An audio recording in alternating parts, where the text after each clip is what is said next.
आज हम 10वीं जमात का पार्ट 2 इल्मे हिंसा का सबक नंबर 3 दायरा सर्कल के बारे में पढ़ेंगे। तो हमको ये समझना है कि दायरा क्या है। आमतौर पर हम लेडीज़ जो है चूड़ियाँ पहनते हैं, कोई रिंग देख लेते हैं, जो भी गोल शय है उसको हम दायरे का तस्वुर करते हैं। मगर हमको दायरे को बहुत बारीक बीनी से उसका हमको मुताला करना है। तो दायरा क्या है?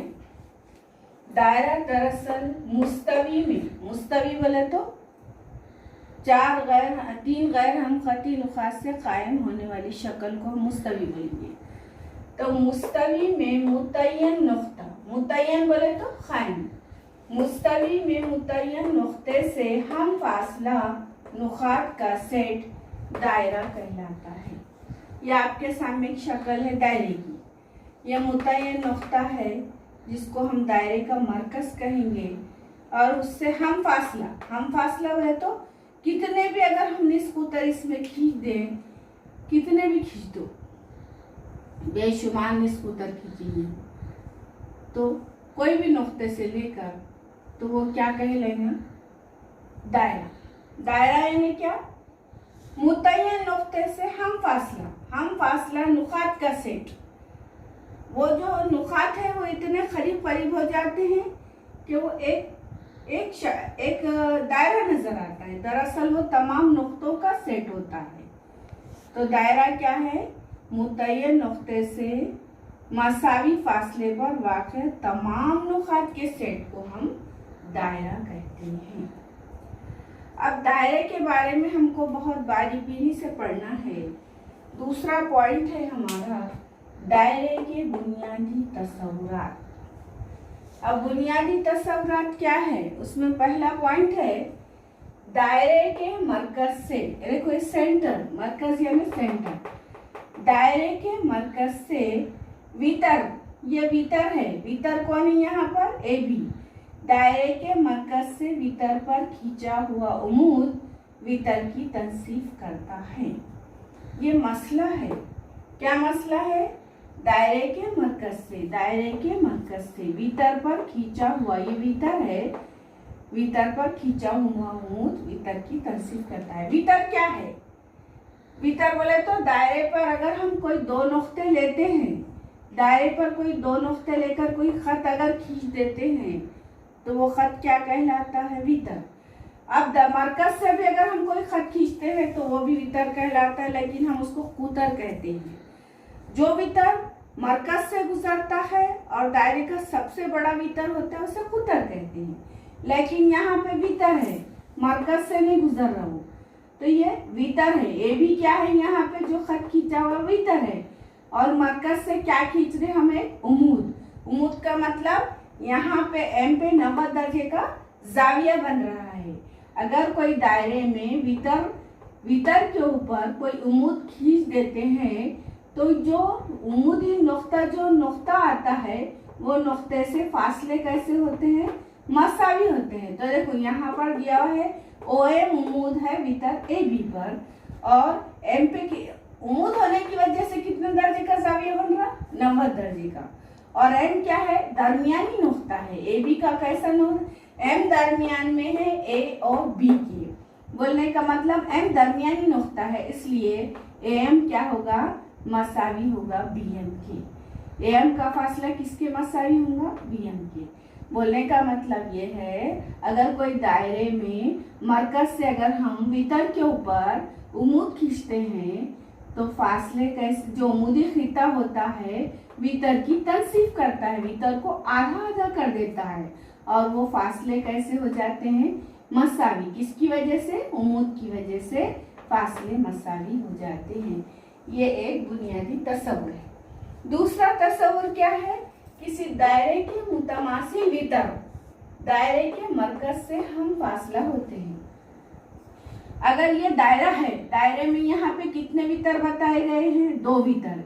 एक वितर का नाम है ए बी, दूसरे वितर का नाम है CD, और क्या बता रहा है इसके अंदर कि वितरों की लंबाई कैसी है, मसावी है, यानी ए बी मसावी है किसके, सी डी के।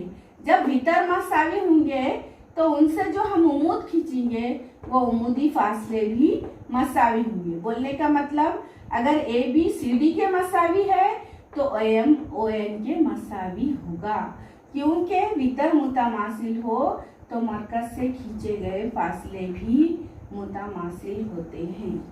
तीसरा पॉइंट, ममास। अब ये बहुत ही अहम नुक्ता है, ममास। ममास क्या है कि एक दायरा है, दायरे के ऊपर हमने एक खत खींचा है, वो खत क्या कर रहा है, दायरे को एक नुक्ते पे मस कर रहा है, ये नुक्ते पी पे मस कर रहा। जो खत दायरे को एक नुक्ते पर मस करता है यानी वो नुक्ता क्या कहलाता है, मुश्तरिक नुक्ता। अब कोई भी आप अगर और भी हम कितने भी नुक्ते यहाँ ले लेंगे तो कोई नुक्ते पे मस नहीं होगा, सिर्फ यहाँ पे ही मस हो रहा है, जिसको हम नाम ने दे दिए पी। तो पी एक ऐसा नुक्ता यहाँ पे बताया जा रहा है जिसके ऊपर क्या हो रहा है, ये जो खत एम है वो खत क्या हो रहा है, मस हो रहा। तो ये जो पी नुक्ता है वो क्या कहलाएगा, मुश्तरिक नुक्ता कहलाएगा। तो सिर्फ एक नुक्ते पे मस हो रहा, तो पी जिस नुक्ते पे मस हो रहा उसको क्या बोल रहे हैं, पी। और वो पी कैसा नुक्ता है, मुश्तरिक नुक्ता है। तो ये खत को हम क्या कहते हैं, खत एम को क्या कहते हैं, दायरे का ममास। ममास यानी एक और सिर्फ एक नुक्ते पर मस होने वाला खत, उसको हम क्या कहते हैं, ममास। तो हम दायरे के अंदर बेशुमार ममास खींच सकते हैं। तो देखो यहाँ पे क्या बता रहा है, शक्ल में खतेम, शक्ल में खतेम, दायरे में एक और सिर्फ एक नुक्ता मुश्तरिक है, सिर्फ एक ही नुक्ता मुश्तरिक है। इस खत को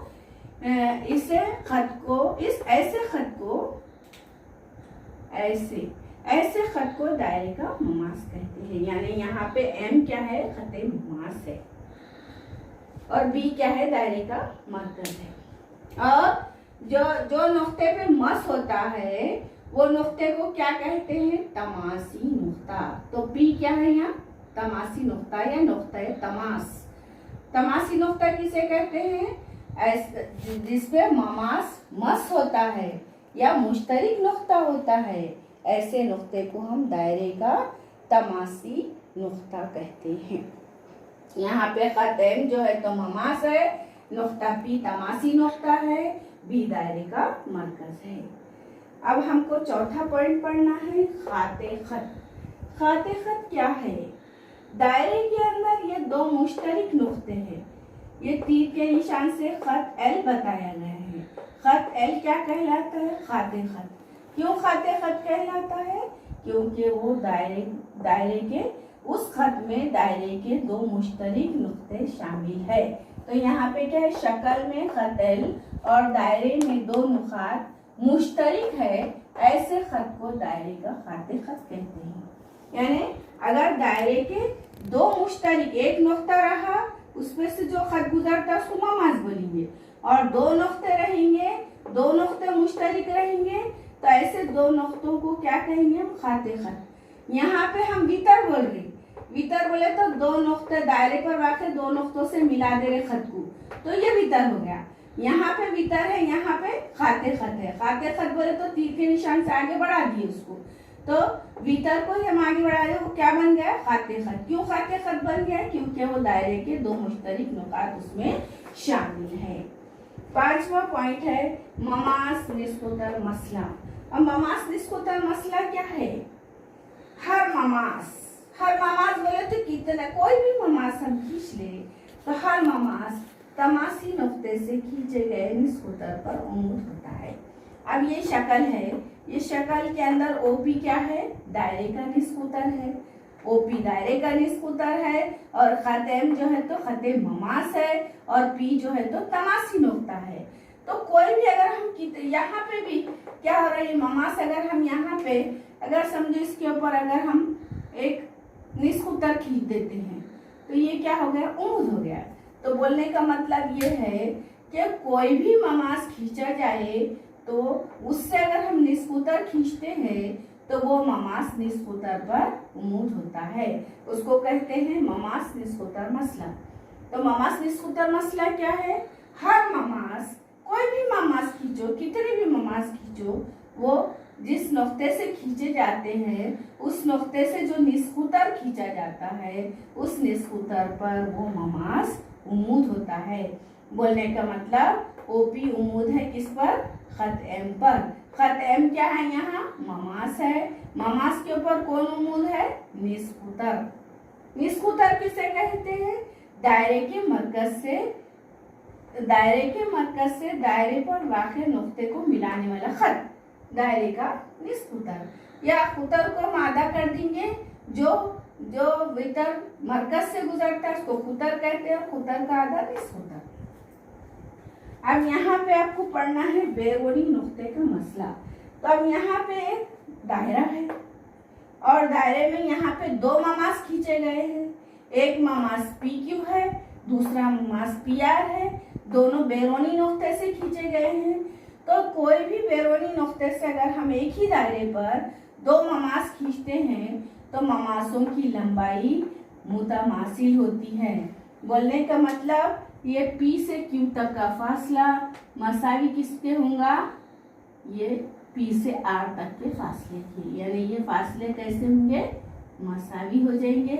तो इसका मतलब ये क्या है? बैरूनी नुक्ते से खींचे गए ममासी फितार की लंबाई मुतमासिल होती है।